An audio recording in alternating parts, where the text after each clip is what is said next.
મારું નામ Printesh Patel, Dabholi fire station sub fire officer, station incharge. ઘટનામાં સવારે 6 વાગે તમામ કર્મચારીઓ જોબ પર હાજર થાય છે અને એમની હાજરી પૂરવામાં આવે છે.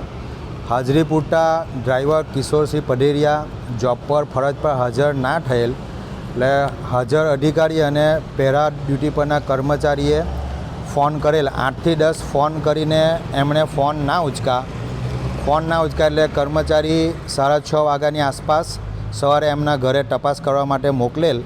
6:30 તપાસ કરતાં દરવાજા અંદરથી બંધ હતા, કોઈએ દરવાજા ખોલેલ નથી અને દરવાજા ઠોકીને ટ્રાય કરી પણ કોઈ અંદરથી રિસ્પોન્સ ન મળતા વોશરૂમની ફોલ્ડિંગ બારીના કાચને ખોલીને કર્મચારી માર્શલને અંદર પ્રવેશ કરાવતા સદર કર્મચારી નામે કિશોરસિંહ પઢેરિયા સારીને પંખા જોડે બાંધીને ફાંસો ખાધેલી હાલતમાં જોવા મળેલ.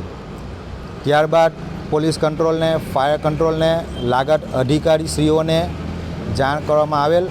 108ની ટીમને બોલાવેલ. 108ની ટીમના હાજર કર્મચારીઓએ એમને મૃત જાહેર કરેલ. ત્યારબાદ પોલીસ ઇન્વેસ્ટિગેશન ટીમ અને પોલીસ ટીમ દ્વારા સદર બોડીને સ્મીમેર ખાતે રવાના કરેલ છે, જેથી કર્મચારી આજે હાજર નથી. ફેમિલીમાં કોણ કોણ હતું? ફેમિલીમાં એમની એક 13 વર્ષનો એક છોકરો છે અને વાઈફ છે, જે બંને હાલમાં ગામ છે અને આ કર્મચારી ઘરમાં એકલા છેલ્લા 2-3 દિવસ ત્યાં હતા.